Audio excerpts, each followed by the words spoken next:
¡Tierra a la vista! ¡Al abordaje!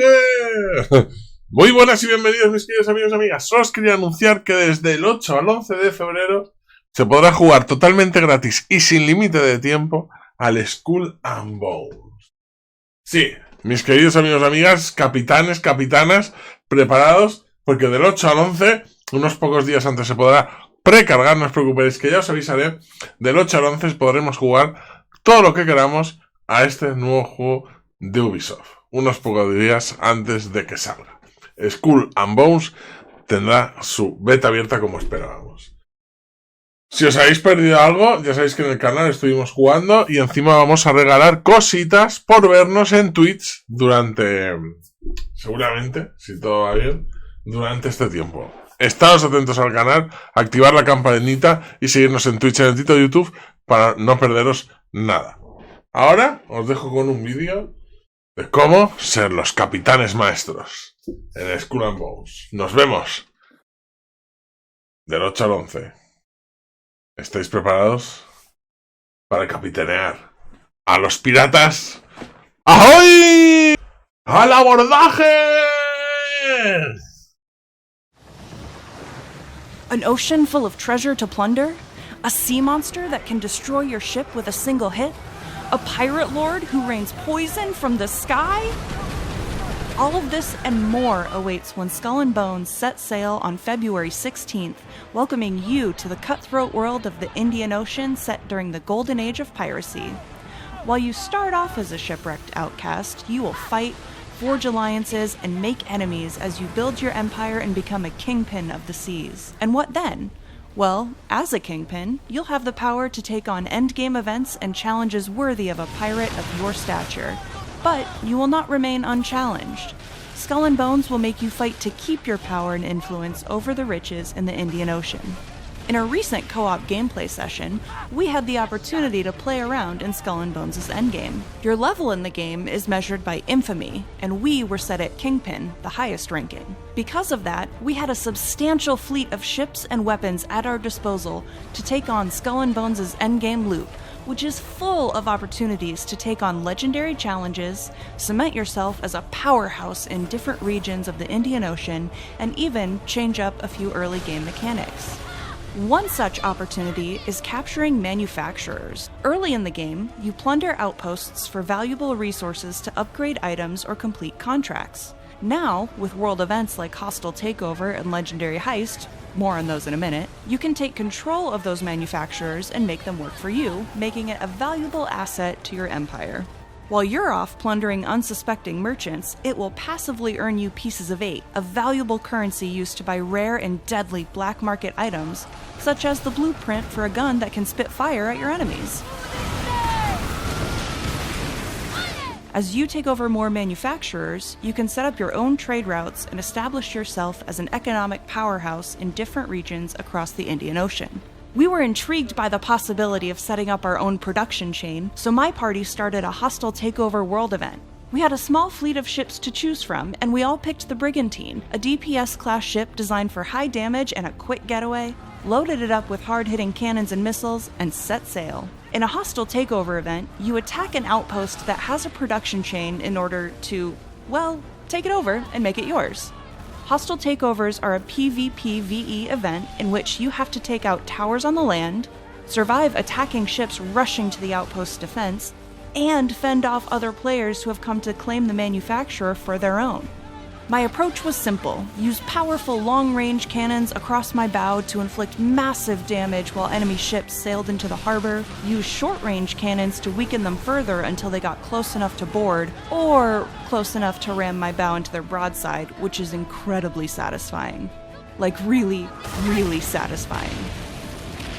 Despite our best efforts, we received a notification that we had failed the mission and another faction had gained control over the manufacturer before we did. It wasn't a total wash, however.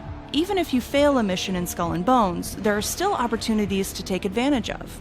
In our case, the takeover turned into a plunder event, where the three of us faced off against waves of enemies and were rewarded with increasingly valuable loot at the end of each assault.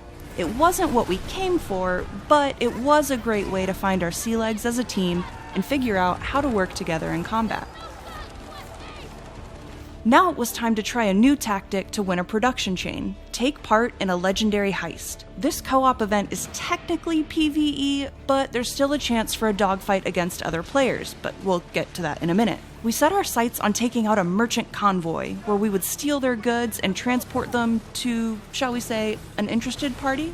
Knowing I would need a little extra cargo room and a lot more hull health, I switched to the Snow, a tank class designed to take a lot of fire, equipping torpedoes on my stern designed to sink anyone who tried to give me chase and steal the goods for themselves. We arrived at the scene shortly after another co-op party, our 6 ships working together to sink the target, all hoping we would win the cargo, or be able to steal it from the player who did. Even within a co-op party, only one person can carry the goods and get the reward. It's automatically onboarded to the person who dealt the most damage to the merchant vessel. In this case, me. Once those goods were on my ship, I turned and made for the delivery port as fast as the wind would carry me. The other party tried to take me out, but my teammates stayed behind and fought them off, giving me a chance to slip into the safe area of the outpost, deliver the goods, and claim the ultimate prize, the Rayofia Weaver Manufacturer.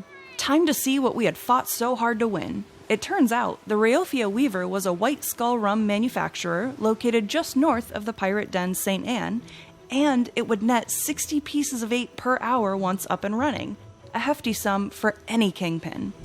However, in order to collect these ill-gotten gains, it needed funding and sugarcane to start actually producing the rum. Silver I had to spare, but no sugarcane, so I would need to pilfer some and come back later.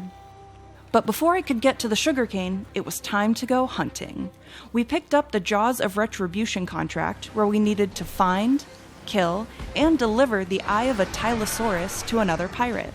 We tracked down the monster who could ram ships from the water surface or dive beneath the waves, only to leap into the air and slam into your ship like a giant red wrecking ball. Getting hit by one of its aerial attacks is devastating, and it sent me to my watery grave many times. Because the sea monster moves so quickly and in such a wide area, it was hard for the bark to land healing bombards, but by learning its attack patterns and communicating with one another whenever the beast was spotted, we were able to brace against its crushing blows and defeat it. We picked up its eye to finish the quest, along with some monster meat, which turned out to be an ingredient to make some tasty and stamina-boosting Tylosaurus steak. Just then, a new world event began, the Tides of Terror. Each season of Skull and Bones will introduce a new pirate lord who, upon hearing of the rich bounty and opportunities in the Indian Ocean, has come from afar to steal their share by any means necessary. In Season 1, that pirate lord will be Philippe La Peste, a poisonous presence on the ocean. In the Tides of Terror event, we needed to take him out once and for all. After seeing the damage the Tylosaurus did to our party earlier, I decided to switch it up to a healing class, equipping the bark ship with long-range weapons, close-range cannons in case of a dogfight, and healing bombards. La Peste's ship is a massive, glowing green vessel and dealt heavy damage by raining poison down from the sky. Periodically, his ship would deploy floating bombs in the water, critical to dispatch before they sank one of our ships. Agility was key in this fight to avoid falling poison mortars and floating bombs, and, sometimes, friendly ships. But working together, using our combined firepower and healing abilities, we were able to sink the pirate lord and his massive ship to the depths. Victory was sweet and our waters were safe from La Peste once more, but there were still many lucrative opportunities on the horizon. We could collect our goods and supply the Rayofia Weaver with sugarcane, jump into the Double or Nothing Helm Wager Plunder event happening on the north end of the map, or instigate another legendary heist to add to my production chain and set up a trade route. When you're a kingpin on the high seas, there's always another adventure waiting. The world events, ship classing and customization, and naval combat were just a taste of what Skull and Bones will have to offer when it launches on February 16th for Xbox Series X and S, PlayStation 5, Amazon Luna, and PC through Ubisoft Connect and the Epic Games Store. You can pre-order Skull and Bones today at the Ubisoft Store, or sign up for a Ubisoft Plus premium subscription to get 3-day early access.